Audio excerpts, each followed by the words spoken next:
Things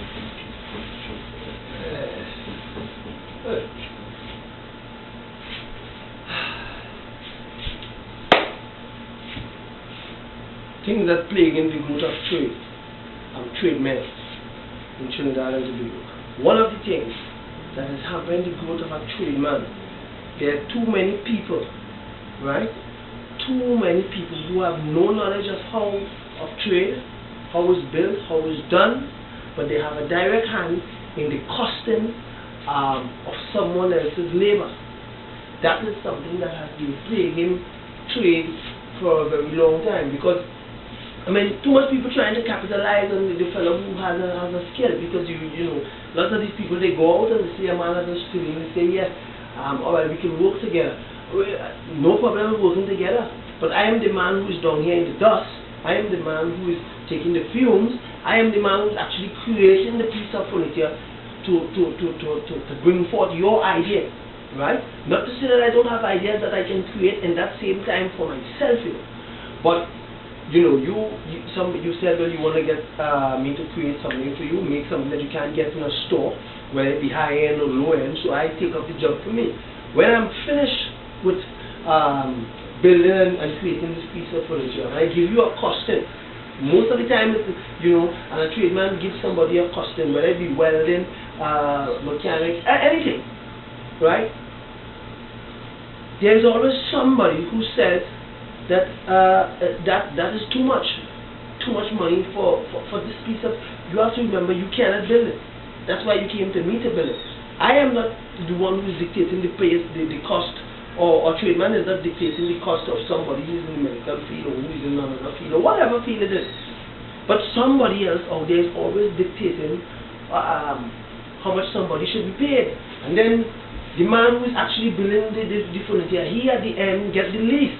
He gets the least of it, and that is wearing him down, that is draining his blood. And I mean, this is what too many people who know nothing about trade, right? They just get a position. They might have a position where they have to you know, distribute jobs, or they're in a position or a place in society where they can get jobs to distribute. Nothing is wrong with that, because we all have to work together. But at the end of the day, you cannot want to make what you are entitled to make, because you're based in on whatever percentage you have to make, and you're not working under that. But when you come for a man to build a piece of furniture, some tiles or whatever it is, you know the cost that he should work for. He the man who's doing it for himself, and know the input that he's putting into it, and you know, and the risk that he's putting when he could lose his fingers, and he could do, you know, he takes all the risk.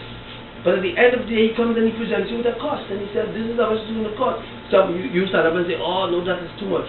Most of the time when he charges, you can go to where it's considered high-end stores, and you can get the same furniture for more money.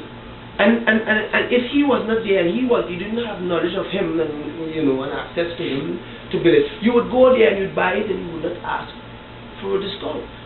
You know, and take for instance woodwork, right? The amount of tools that one has to buy, table saw, bandsaw, lathe, mortar saw, sanders, the amount of tools somebody has to acquire to give you one piece of furniture, right? If one had to rent all these tools, it's going to cost you a lot. So a man has to save for his life and acquire all these tools, and he starts to build now, right? And all this knowledge, and he starts to build. He's building furniture, right? And all of a sudden, you know, somebody finds, well, that's too much money, or you can't demand a discount, or you don't go to that when you go, or somebody tells you, well, you know, you have to put the price higher than what it is. When you go to buy a car, they don't put it higher than it is. You go to a fast food restaurant, they don't put it. So why me as a tradesman have to put, if I want $10 for this, why do I have to put it at a higher level, put up the price, so that you're going to beat me down? You don't beat down for a car, you don't beat down in a restaurant, you don't beat down for a bottle of scotch.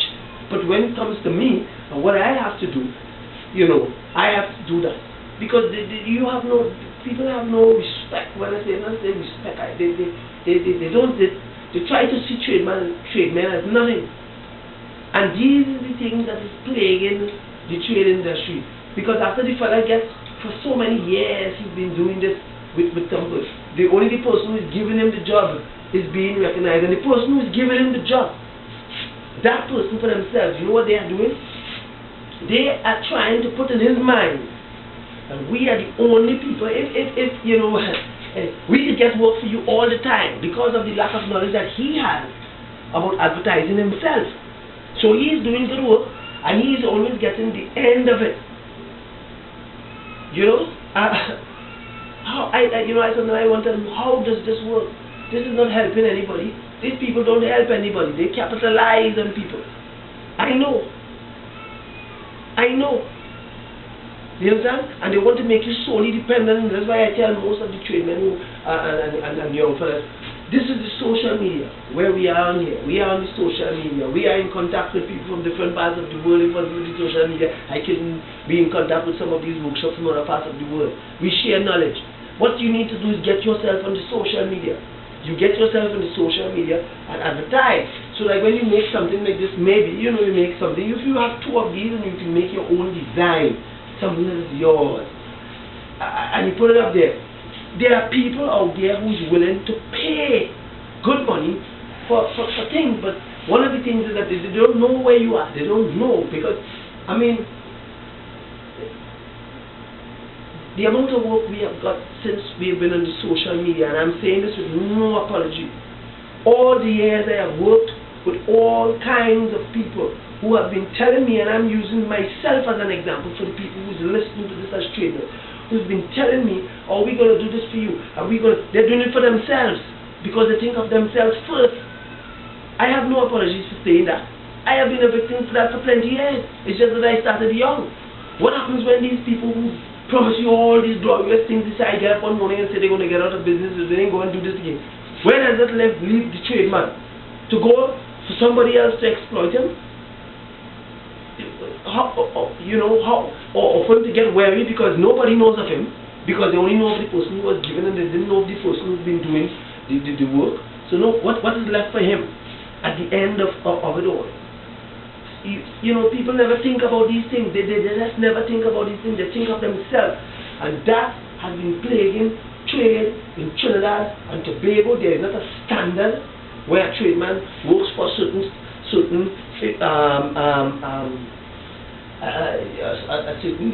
based on your knowledge or your ability, or you work for a certain amount of money. Right? There is nothing in place for that. So the day you feel to pay me what you feel to pay me, but you don't pay people from other professionals. Like that. You don't do that. There is a standard that is set. It is set, and you know it is based between there. You go to for car parts and it's either here or there is a few dollars. You go to another place and you have the price list for other things. But when you come to a tradesman, it is based on the person who is paying him. It's not based on the tradesman's skill. That is plaguing, and that is one of the things that is hampering the growth of trade. It is wearing down lots of small workshops and people, because they depend on these people wholly and solely, and these people in return just exploit and drain the blood. And when I say that, I have no apology, because I know of that firsthand. I have been building furniture in Trinidad for 20 years. That chair up there, I built that when I was 18 years. 19 years actually. I built that chair. Right? I have had furniture that I have been building for since I was 15 years.